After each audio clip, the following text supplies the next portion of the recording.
Buenos días, soy Víctor Navarro, soy médico psiquiatra del Hospital Clínico de Barcelona. El objetivo de este vídeo va a ser explicar qué es la terapia electroconvulsiva o electroshock.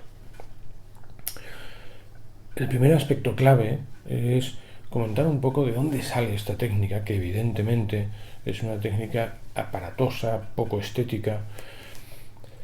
La idea es que cuando en medicina se empezó a hacer terapia electroconvulsiva o electroshock, fue a principios del siglo XX y en aquel momento no existían medicaciones, fármacos útiles.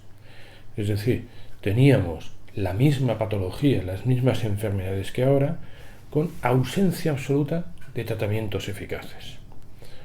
Por entonces unos médicos observaron que cuando una persona con esquizofrenia, que estaba padeciendo ideas delirantes, que estaba padeciendo alucinaciones, sufría una crisis convulsiva, resulta que aunque médicamente hablando parecía que las cosas se estaban complicando porque a una enfermedad, esquizofrenia, se le añadía una enfermedad, epilepsia, resulta que, que desde el punto de vista psiquiátrico era positivo que tuviera una crisis epiléptica, porque la crisis epiléptica mejoraba las alucinaciones, los delirios, es decir, síntomas muy graves de la enfermedad. Es decir, de una forma totalmente casual, apareció el primer tratamiento eficaz para una enfermedad psiquiátrica. ¿Cuál es el problema? Que ya por aquel entonces, claro, en ausencia de otros tratamientos eficaces, se empezó a utilizar el tratamiento electroconvulsivo, el electroshock, para todo tipo de enfermedades psiquiátricas. Y como veremos después, el electroshock es muy útil, pero solo para unas situaciones muy concretas en psiquiatría. De hecho, para una muy minoría de los pacientes afectos de una enfermedad psiquiátrica.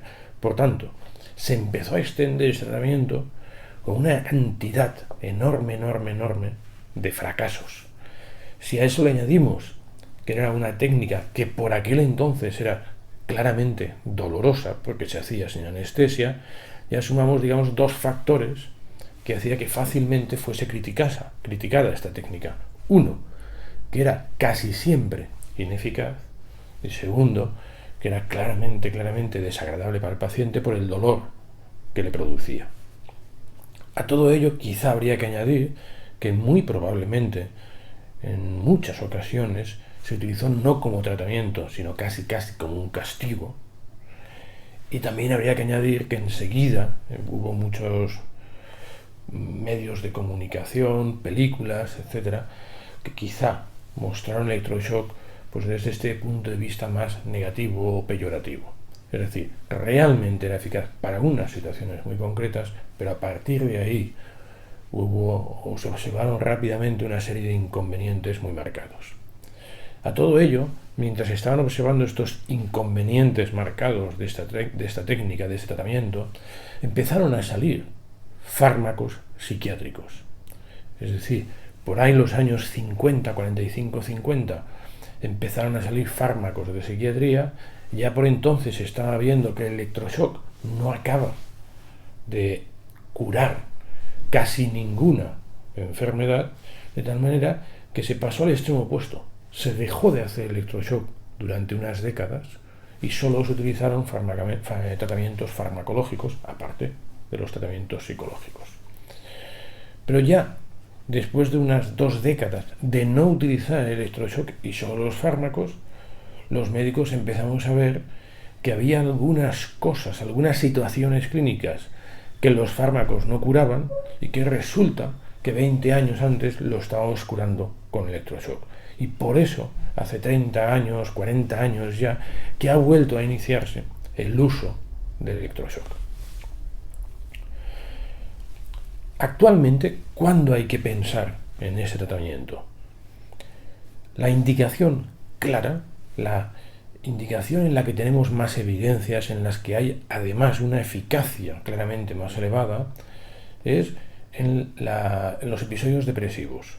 Pero cuidado, en vídeos previos ya he comentado, y aquí es muy importante remarcarlo, que cuando yo estoy hablando de episodio depresivo no tiene nada que ver con lo que la gente llama una depresión.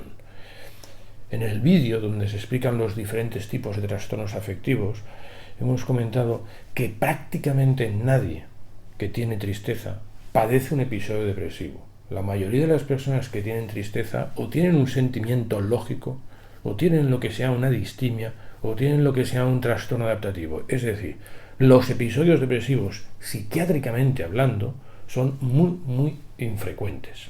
Y por tanto, cuando yo estoy diciendo que el electroshock es útil para el episodio depresivo, cuidado, porque para nada estoy intentando decir que es útil para la mayoría de las personas que tienen una tristeza más intensa de lo que les resulta agradable o llevable en su día a día. Por tanto, la principal indicación de electroshock o terapia electroconvulsiva son los episodios depresivos. No obstante, casi nunca utilizamos esta técnica en un episodio depresivo, porque la mayoría de las veces preferimos utilizar un fármaco. Y preferimos utilizar un fármaco porque, como luego veremos, el electroshock se hace con anestesia. Y todo acto anestésico comporta algún riesgo. Por el contrario, veremos que hay veces en las cuales es necesario hacer el tratamiento que sea más rápido. Y veremos que el electroshock es mucho más rápido a la hora de hacer efecto, a la hora de mostrar su eficacia, que los fármacos antidepresivos. Los fármacos antidepresivos, como muy pronto, en 4 semanas, empiezan a hacer su efecto, el electroshock habitualmente, como mucho en 10 días, está empezando ya a hacer su efecto. Si, por ejemplo, un paciente por su enfermedad se está negando a comer y a beber, es posible que no podamos esperar a que el fármaco le haga efecto y que necesitemos algo más rápido. Pues aquí sería uno de los ejemplos en los que en un episodio depresivo haríamos electroshock en vez de tratamiento farmacológico. En otras ocasiones lo que pasa es que ya hemos utilizado todos los tratamientos farmacológicos conocidos y el individuo, el paciente, persiste con un cuadro muy grave de tipo depresivo. Pues entonces una opción, tras no haber sido eficaz los fármacos, es utilizar electroshock. Para un paciente con episodio depresivo, insisto, no con distimia, no con trastorno adaptativo, no con tristeza lógica, el electroshock es prácticamente al 100% eficaz.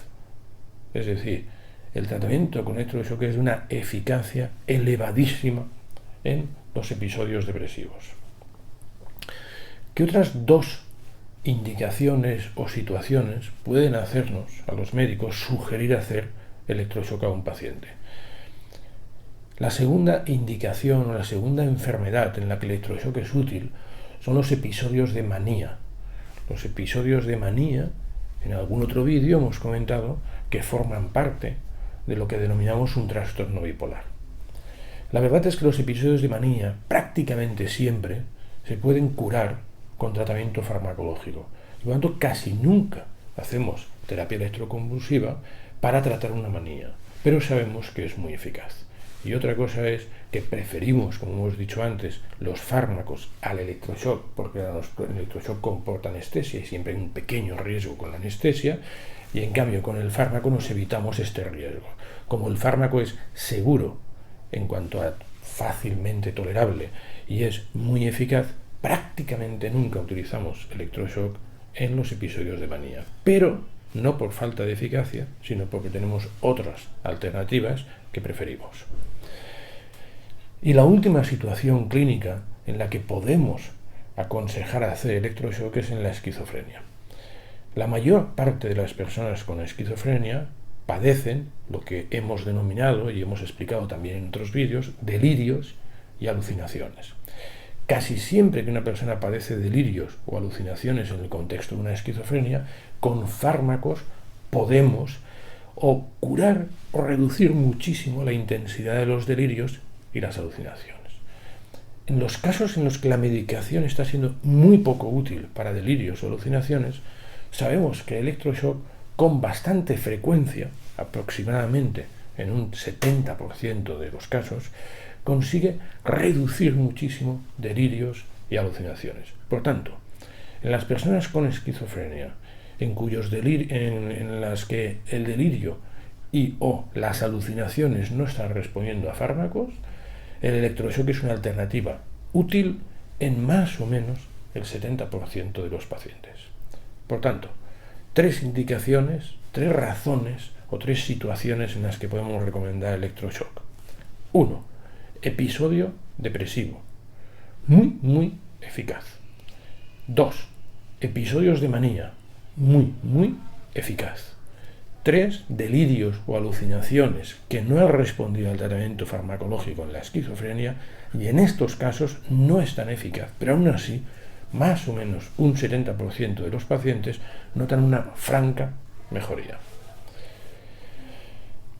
¿Cómo se realiza el electroshock?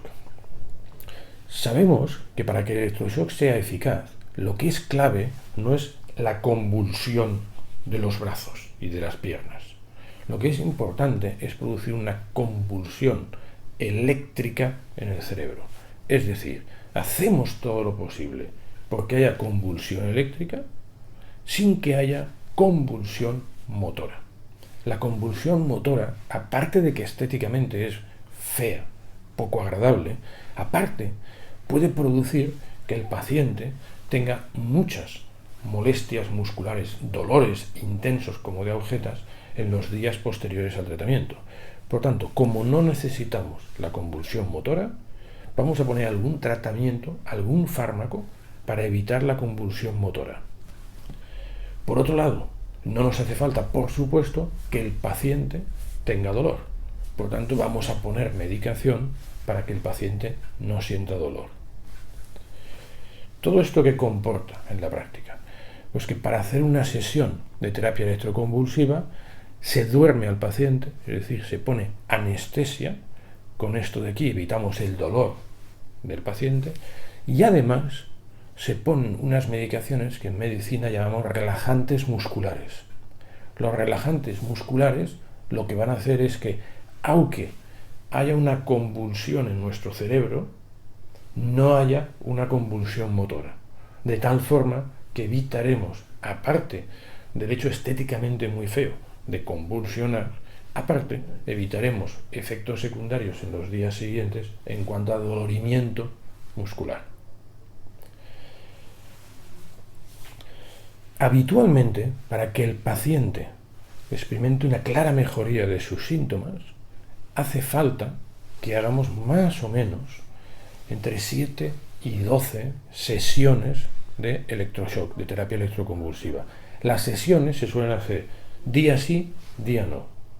Es decir, por ejemplo, lunes, miércoles, viernes de una semana, lunes, miércoles, viernes de la siguiente semana, y así sucesivamente hasta acabar con el número de sesiones que haga falta hasta que el paciente se recupere, que habitualmente, insisto, es entre 6, 7 como mínimo y como máximo 12.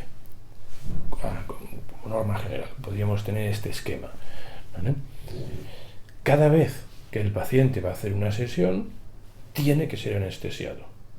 Se utiliza una anestesia de duración muy breve, de tal manera que el paciente en cada una de estas sesiones está totalmente dormido durante 4 o 5 minutos y digamos que está perfectamente despierto tras 3/4 de hora o 1 hora de poner la anestesia.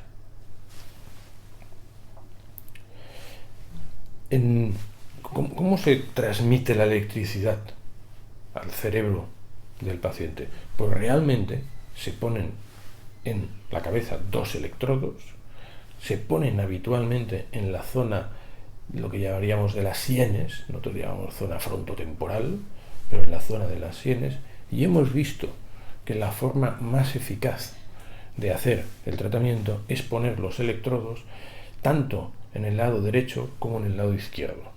Es decir, que al final ponemos 2 electrodos que son los que emiten la descarga. La duración de la descarga es de más o menos unos 2 segundos. Es decir, el electroshock propiamente dicho dura unos 2 segundos. En estos 2 segundos, evidentemente, el paciente está anestesiado y hemos quedado antes que la anestesia más o menos es de unos 4 o 5 segundos y a partir de ahí el paciente despierta. ¿Cuáles son los efectos secundarios más habituales con la terapia electroconvulsiva de electroshock? Hay que destacar claramente un efecto secundario porque es el único que es muy frecuente y yo diría que probablemente más o menos el 50% de los pacientes refieren tener este efecto secundario. Las sesiones de terapia electroconvulsiva con muchísima frecuencia favorecen o provocan que el paciente tenga en los siguientes días dificultades de memoria. Y dificultades de memoria quiere decir que al paciente le va a costar más introducir información de esos días. Es decir, si a mí hoy me hacen electroshock, probablemente esta tarde y en los próximos 3, 4, 5 días tendré problemas para coger nueva información. Por tanto, probablemente yo no conseguiré recordar mañana o pasado qué cenaré esta noche si hoy me han hecho electroshock. Es decir, no me va a fallar la memoria de todo lo pasado, de lo que ya tengo en la cabeza, sino que lo que puede fallar y falla con frecuencia, en mayor o menor medida, pero falla con más frecuencia, con bastante frecuencia, es memoria posterior de las horas y días posteriores a la sesión de terapia electroconvulsiva. Como he dicho que habitualmente se hacen sesiones día sí, día no, es decir, que al final al paciente se van a estar haciendo sesiones durante 2, 3, 4 semanas, durante todo ese mes, y probablemente 2, 3, 4 semanas, una vez finalizado el tratamiento con electroshock, el paciente nos va a decir que no le funciona perfectamente, ni mucho menos, la memoria de esos días y semanas al final en los que se está haciendo la terapia electroconvulsiva. El problema es que durante esas semanas el paciente le cuesta meter nueva información y por tanto no recuperará la memoria de esos días o semanas en los que se ha hecho la terapia electroconvulsiva. Y otra cosa es que pasadas escasas semanas ya le funcionará su capacidad para retener nueva información y por tanto, por ejemplo, pasado un mes de electroshock, de última sesión de electroshock, el paciente dirá, no, todo lo que está pasando hoy ya sí que lo puedo meter bien en la memoria. Es decir, fallará al final, probablemente, en mayor o menor medida, todo lo que sean datos que el paciente ha tenido durante el mes de las sesiones de electroshock, más, pongamos, 2, 3 o 4 semanas más después del electroshock. Otros efectos secundarios son muy infrecuentes. No obstante, alguna vez el paciente cuando se despierta de la sesión dice que tiene algo de dolor de cabeza, pero que mejora con un analgésico cualquiera. Y, aunque el paciente no se da cuenta, pero durante el momento, en el momento que se hace la terapia electroconvulsiva, puede haber pequeñas subidas en la tensión arterial que el anestesista ya se encarga de controlar. Es decir, eso es ya un efecto secundario que nosotros tenemos en cuenta durante la aplicación del tratamiento, pero del cual el paciente no es consciente, porque está dormido en ese momento. La última cuestión a responder es ¿y cómo actúa el electroshock? ¿Qué hace el electroshock para ser eficaz? La respuesta es muy sencilla o muy breve. Por desgracia, no lo sabemos. Tal y como he explicado al principio de este vídeo, la utilización del electroshock fue un hallazgo casual, por observación, de que las personas ante una crisis epiléptica mejoraban de algunos síntomas psiquiátricos. Y a partir de ahí lo hemos ido haciendo, lo hemos ido utilizando. Pero realmente desconocemos cuál es el mecanismo por el cual el electroshock es útil en unas enfermedades muy concretas de psiquiatría. Desconocemos absolutamente todo respecto a qué cambios producen en el cerebro como para justificar esta mejoría tan importante que se observa en algunas enfermedades de psiquiatría con electroshock.